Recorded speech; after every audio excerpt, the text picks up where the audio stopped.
Bismillahirrahmanirrahim.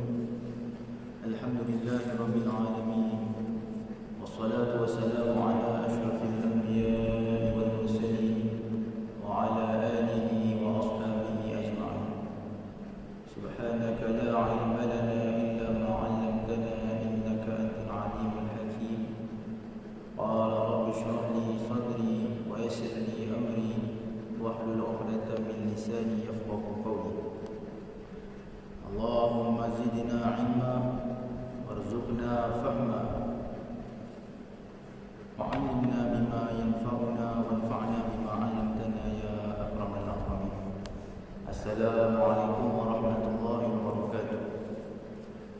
Alhamdulillah, tuan-tuan, puan-puan yang dirahmati oleh Allah Subhanahu wa taala, segala puji hanya bagi Allah.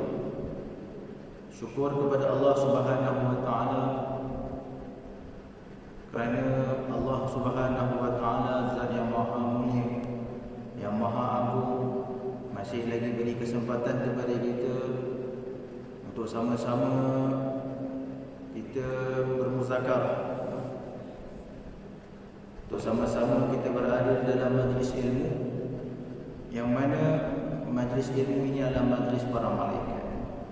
Kata Nabi SAW, carilah majlis ilmu. Sekiranya ada majlis ilmu, raikanlah majlis ilmu.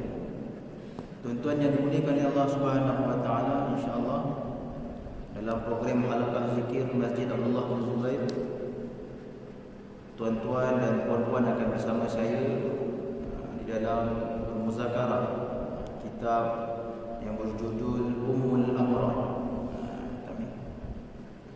Ummul Amran, terjemahannya dalam bahasa Melayu, kitab ini adalah kitab ibu segala penyakit, ibu kepada segala penyakit hati.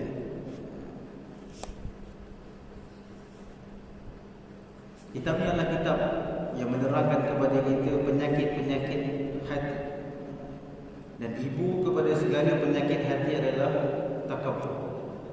Kita akan kupas insya-Allah sedikit demi sedikit dalam masa yang diberikan kepada saya untuk mengupas kitab Ummul Amran. Ini adalah kitab yang berkaitan dengan tasawuf. Satu ilmu yang diterangkan dalam kitab ini, ilmu-ilmu ini adalah ilmu bukan sekadar pengetahuan, bukan sekadar ilmu pengetahuan, bahkan apa yang diterangkan kepada di dalam kitab ini adalah berbentuk ilmu yang perlu kita amalkan. Adalah berbentuk ilmu yang perlu kita amalkan. Di dalam kitab ini pengarang telah bawa kepada kita berkenaan dengan ibu kepada segala penyakit, iaitu sifat takabur, dan bagaimana untuk merawat sifat ini sehingga sifat takabur ini tidak wujud di dalam hati kita. Sebelum kita mengupas kitab Ummul Amran ini, maka suka bagi saya untuk memperkenalkan kepada tuan-tuan dan puan-puan siapakah pengarang kepada kitab Ummul Amran. Kitab ini dibaca, mungkin dia ada kaitan dengan pengarang. Pengarang dia bernama Maulana Muhammad Zakaria bin Muhammad Yahya, seorang alim yang hebat, seorang alim yang terkenal di benua India. Dan kitab ini ianya disusun oleh khadim beliau, khalifah beliau, iaitu Syekh Sufi Iqbal.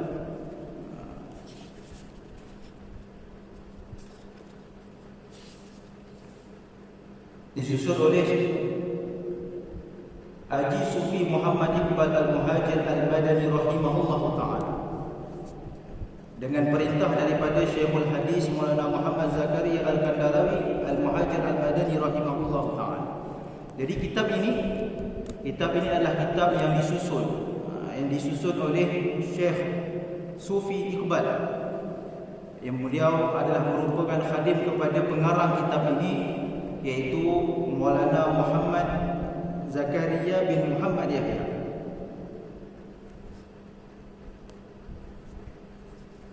Sesetengah kitab, antara kehebatan sesuatu kitab, kata ulama, antara kehebatan sesuatu kitab adalah kerana pengarang. Setengah kitab menjadi masyhur, dibaca sehingga sekarang, kata ulama, berlaku perkara sedemikian adalah kerana pengarang kitab ini. Oleh kerana makbulnya pengarang di sisi Allah. Makbulnya apa? Makbulnya diterima. Oleh kerana pengarang ini, Maulana Syekh ini diterima oleh Allah Subhanahu wa taala, maka Allah Subhanahu wa taala telah kekalkan karangan beliau sehingga ke hari ini. Dan bukan sahaja amalan itu kekal, bukan sahaja kitab itu kekal, bahkan ianya dibaca.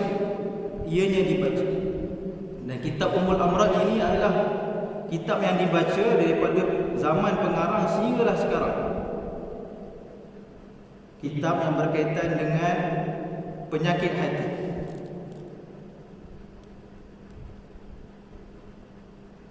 Dan kata ulama, antara seseorang itu diterima oleh Allah, makbul di sisi Allah, khususnya ulama adalah kitabnya dibaca sehingga ke hari ini.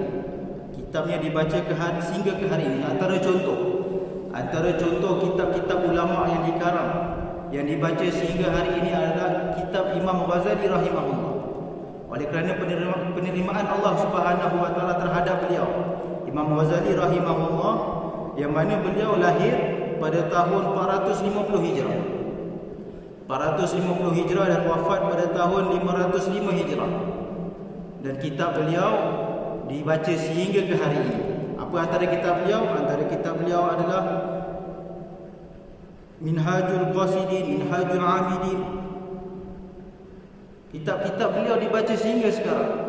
Ihya Ulumuddin.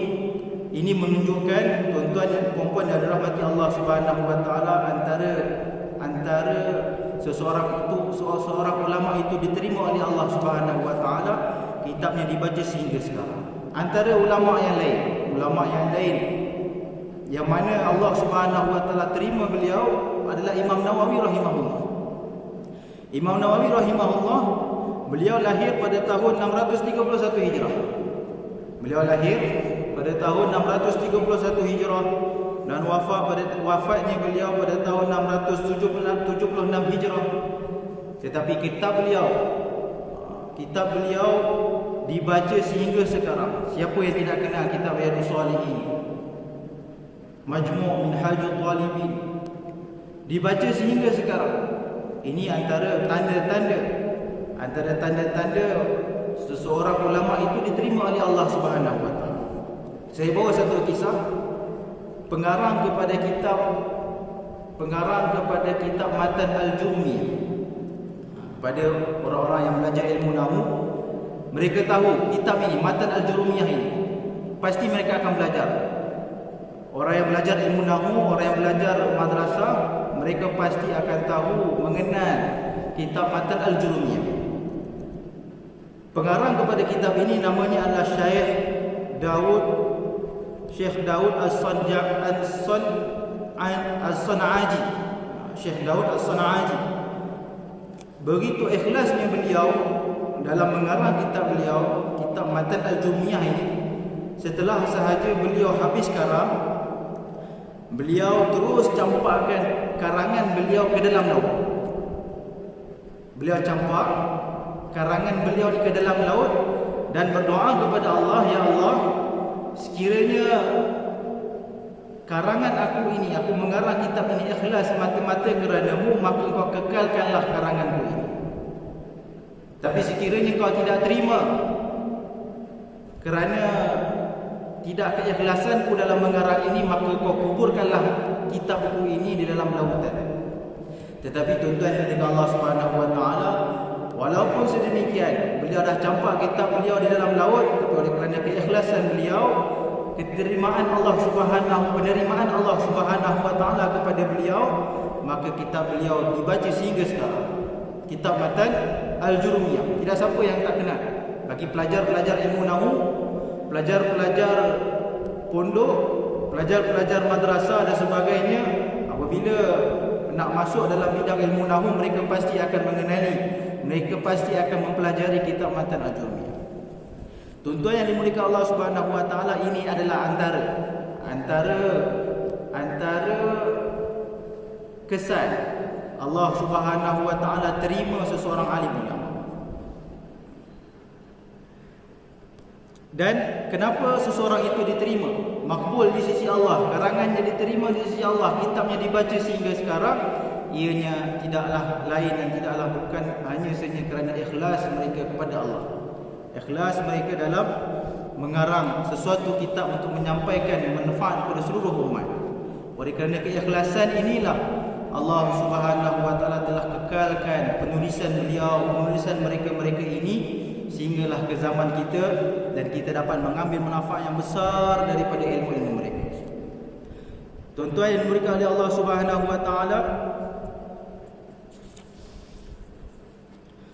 sebelum kita nak cerita berkenaan dengan kitab Ummul Amrad, nak kupas berkenaan dengan kitab Ummul Amrad, kita kenal dulu siapakah Maulana Muhammad Zakaria rahimahullah. Maulana Muhammad Zakaria bin Muhammad Yahya, beliau lahir pada tahun 1898. Beliau lahir pada tahun 1898 Masihi, dan beliau meninggal pada tahun 1982.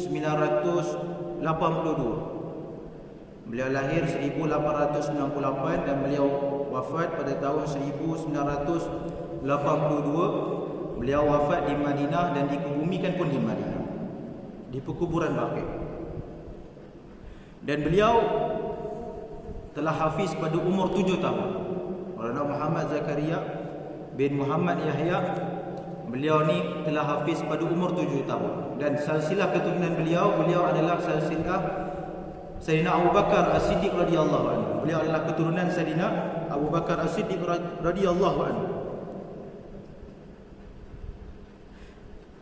Sepengetahuan saya, keluarga Maulana Muhammad Zakaria, daripada atuk, nenek, adik-beradik, sepupu, sepapak, saudara mara, keluarga mereka ni diterima oleh Allah sehingga kan mereka ni kesemua mereka hafiz Al-Quran ketika umur 7 tahun.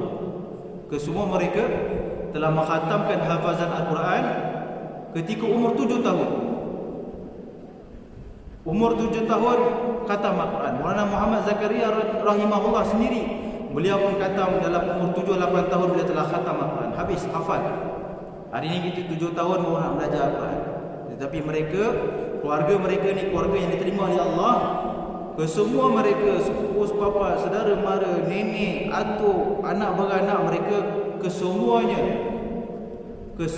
hafiz pada ketika umur 7 tahun. Bukan setakat hafiz khatam baca Al-Quran, bahkan khatam menghafal Al-Quran. Begitu hebatnya keturunan beliau. Beliau Maulana Muhammad Zakaria bin Muhammad Yahya bin Muhammad Ismail. Nama pengarang kepada kitab ini Maulana Muhammad Zakaria bin Muhammad Yahya bin Muhammad Ismail. Nenek kepada Maulana Muhammad Zakaria, iaitu isteri kepada Maulana Ismail. Nenek dia. Nenek beliau, saya ceritakan kepada tuan-tuan dan puan-puan rahimahullah, nak bagi tahu amalan-amalan yang wujud dalam keluarga beliau. Nenek beliau, setiap hari beliau akan khatamkan bacaan Al-Quran sebanyak 40 juzuk. Setiap hari beliau akan khatamkan bacaan Al-Quran beliau 40 juzuk. Bermakna 30 juzuk Al-Quran tambah lagi 10 juzuk. 30 dah khatam, tambah lagi 10 juzuk. Amalan harian beliau. Bukan setakat itu sahaja yang beliau amalkan.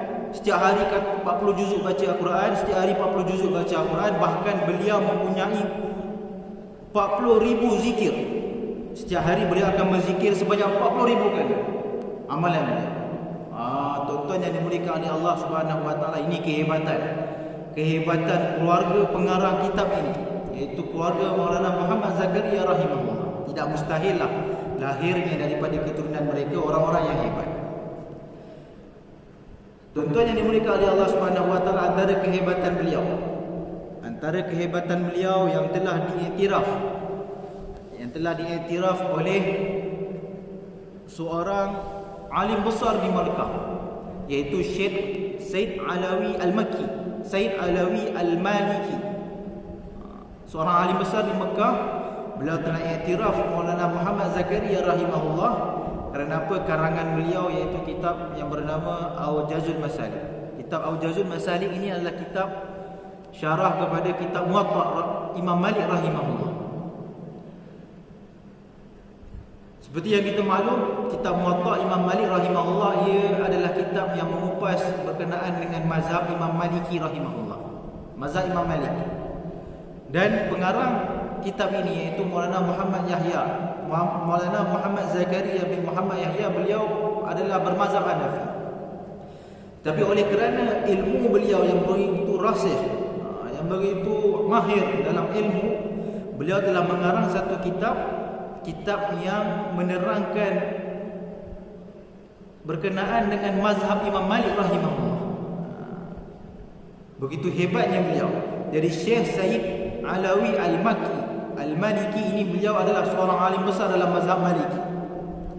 Apabila sampai kepada beliau kitab Aujazul Masalik, apabila sampai kepada beliau kitab ini Aujazul Masalik, beliau membacanya dan beliau berkata bahawasanya, aku pada mulanya menganggap bahawa pengarang ini adalah orang yang bermazhab Maliki. Pengarang ini adalah orang yang bermazhab Maliki.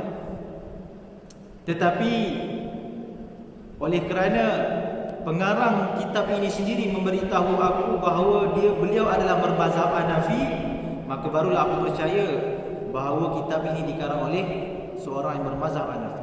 Tuan-tuan yang dimuliakan oleh Allah Subhanahu wa taala, kata Syekh Said Alawi Al-Maliki, kata beliau, kitab ini telah dikupas begitu baik furuk-furuk, yakni cabangan dalam mazhab Imam Maliki, perkara-perkara yang sukar untuk difaham, untuk diterjemahkan, perkara-perkara yang sukar untuk diberitahu, tetapi oleh orang yang bermazhab Maliki sendiri, tetapi perkara itu telah diberitahu oleh Maulana Muhammad Zakaria rahimahullah taala.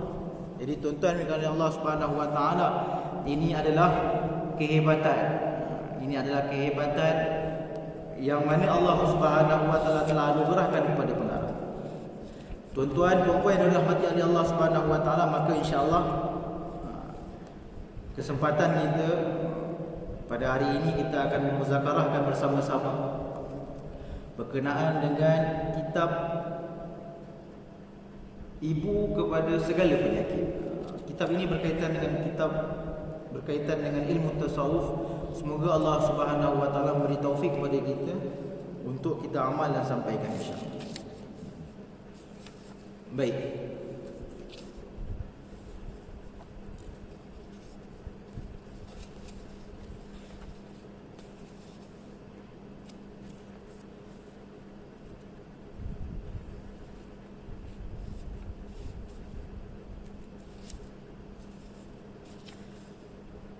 Sebelum kita memasuki apakah maksud definisi takabur, maka kita baca dulu kata-kata daripada cucu beliau, iaitu Maulana Muhammad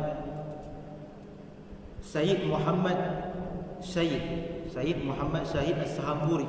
Ini beliau adalah cucu kepada Maulana Muhammad Zakaria rahimahullah, dan beliau juga bertanggungjawab untuk menghimpunkan, mencetak dan menyebarkan hasil-hasil karya, hasil-hasil karangan Maulana Muhammad Zakaria rahimahullah. Kata beliau, segala pujian bagi Allah Subhanahu wa taala, Zat yang Maha Esa. Selawat dan salam ke atas junjungan Nabi Muhammad sallallahu alaihi wasallam yang tiada lagi nabi sesudahnya. Penyakit-penyakit rohani ada pelbagai jenis. seperti penyakit jasmani. Kata beliau, penyakit rohani ni ada banyak jenis. Sebagaimana penyakit jasmani ada pelbagai jenis.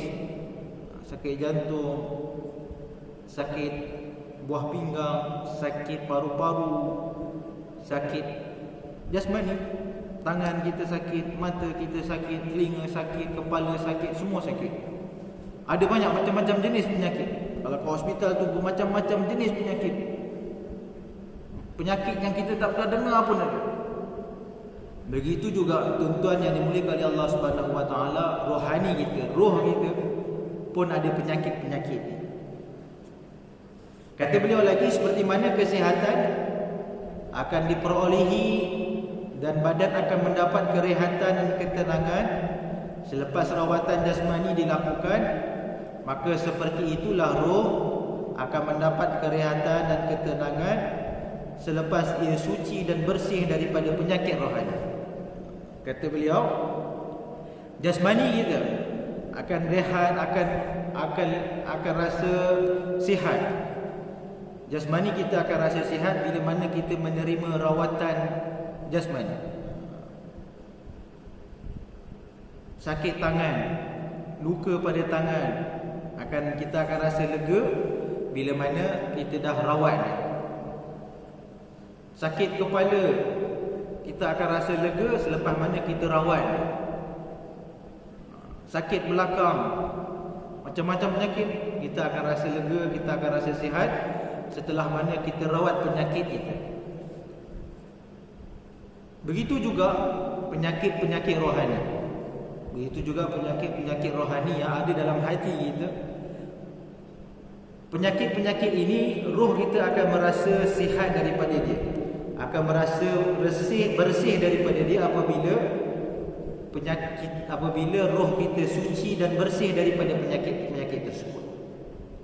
Apabila roh kita suci daripada penyakit-penyakit tersebut. Okey, kata beliau lagi, satu bentuk rawatan melalui doktor dan tabib. Satu bentuk rawatan melalui doktor dan tabib. Dan satu lagi bentuk rawatan melalui para masyayikh dan para wali-wali Allah yang hampir dengan Allah.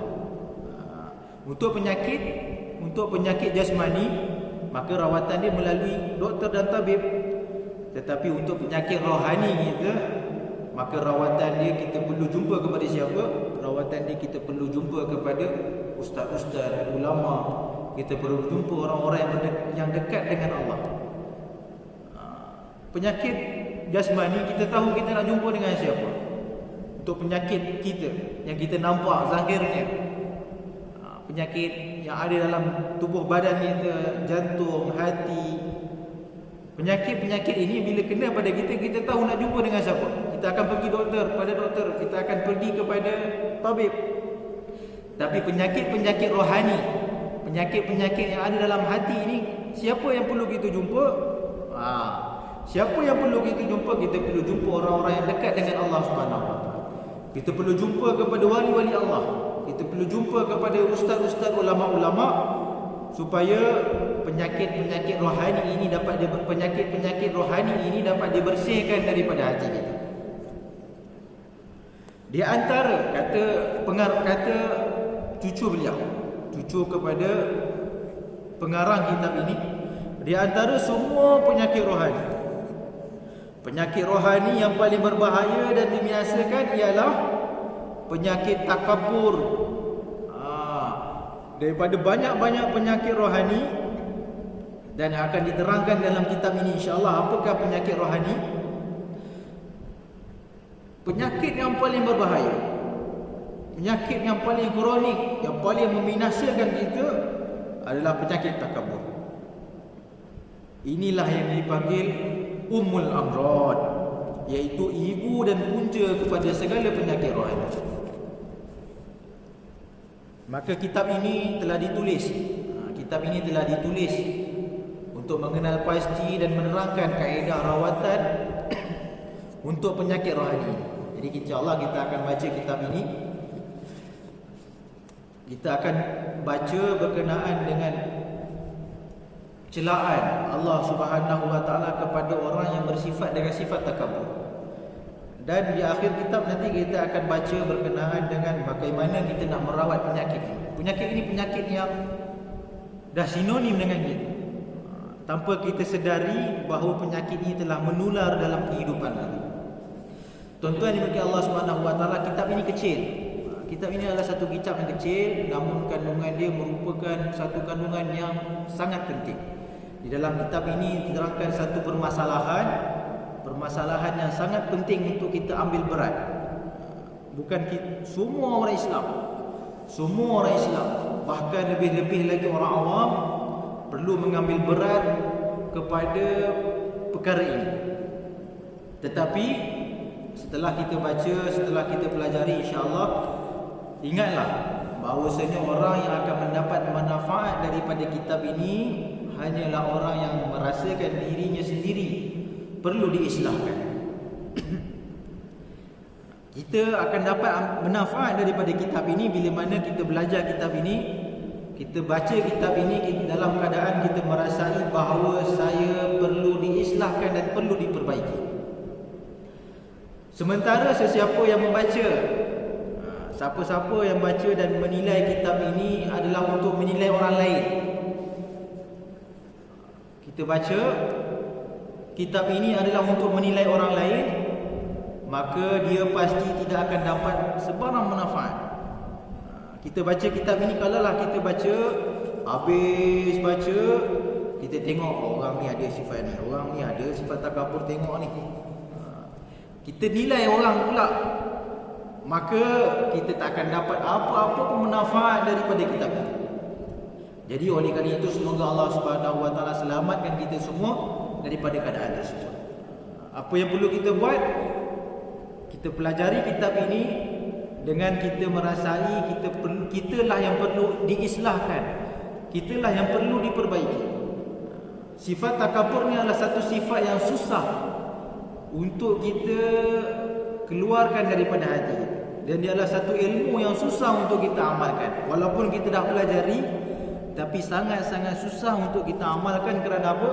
Kerana adalah satu sifat yang rumit untuk kita keluarkan, melainkan kita buatnya adalah untuk mengislahkan dan perbaiki diri kita sendiri.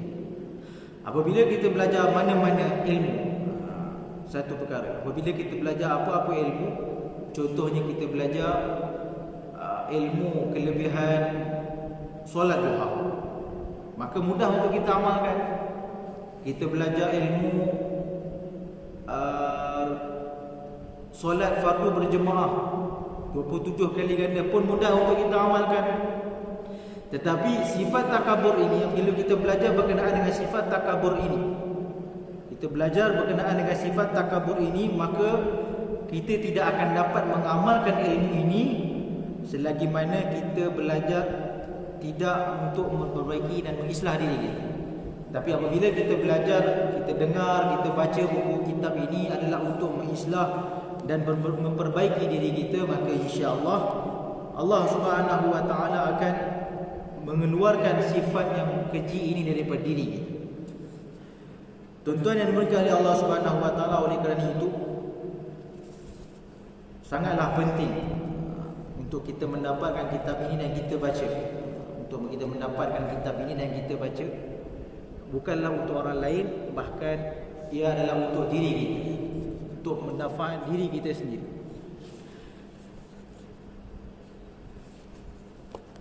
Kita akan baca berkenaan dengan definisi takabur. Kata Maulana Muhammad Zakaria rahimahullah, definisi sifat takabur adalah sifat takabur bermaksud menganggap diri sendiri melebihi orang lain dari segi kemuliaan, serta menganggap orang lain hina dan rendah kedudukan daripadanya. Berkenaan perkara ini, definisi takabur telah dijelaskan di dalam sebuah hadis Nabi sallallahu alaihi wasallam, al-kibru batarul haqqi wa ghamatun nas.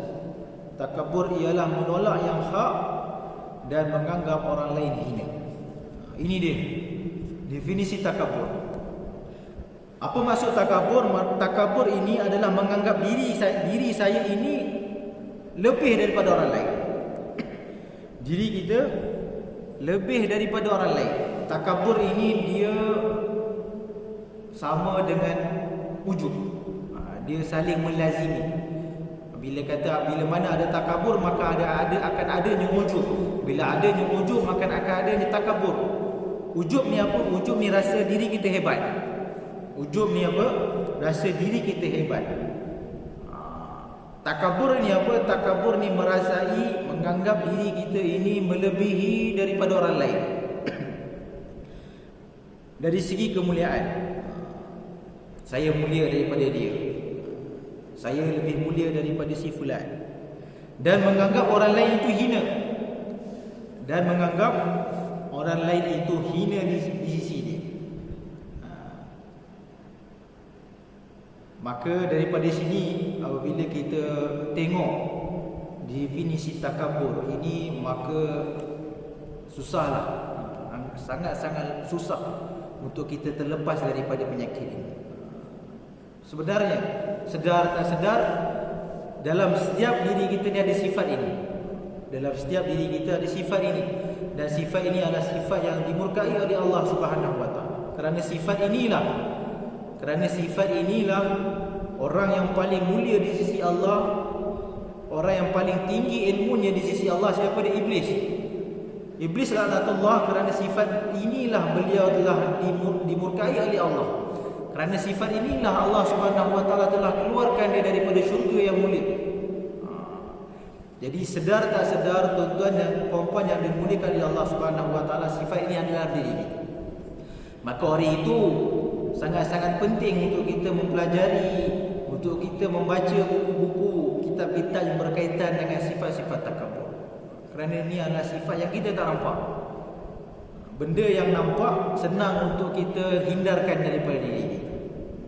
Dosa yang boleh nampak dengan mata kasar, maka hati kita malu nak buat di depan orang ramai. Tapi takabur dan penyakit-penyakit ini, penyakit-penyakit hati ini adalah dosa-dosa yang tak ada siapa nampak. Takabur dan penyakit-penyakit hati ini adalah dosa yang tak ada siapa boleh nampak melainkan Allah Subhanahu Wa Taala. Hanya kita saja yang tahu. Jadi oleh kerana itu, tuan-tuan, puan-puan yang dirahmati Allah Subhanahu Wa Taala, maka sangatlah penting untuk kita membaca, mempelajari bagaimana cara untuk membuang sifat takabur daripada diri kita.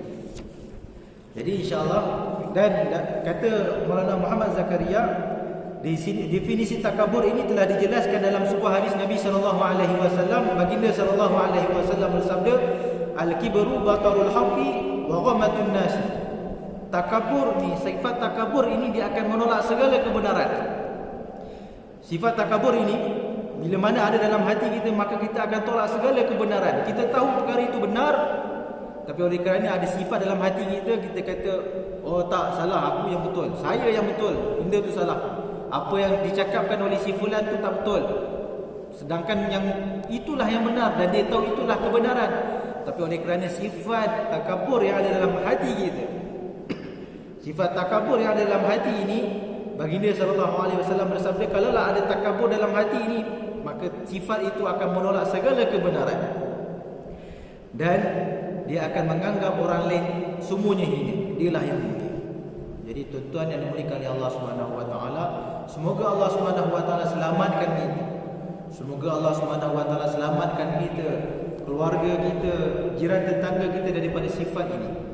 Kerana dengan sifat inilah banyak manusia akan dimurkai oleh Allah Subhanahu Wa Taala. Kerana sifat inilah berapa ramai manusia yang jatuh dalam neraka Allah Subhanahu Wa Taala. Jadi insya-Allah setakat ini sahaja pada bulan ini kita membahaskan, muzakarahkan berkenaan dengan kitab Ummul Amrad, dan ada rezeki insya-Allah kita sambung pada bulan yang akan datang. Jadi yang baik daripada Allah Subhanahu Wa Taala, yang lemah daripada diri saya, itu majlis tasbih kafarah. Subhanallah bihamdihi, subhanallah bihamdika, asyhadu an la ilaha illa anta, astaghfiruka.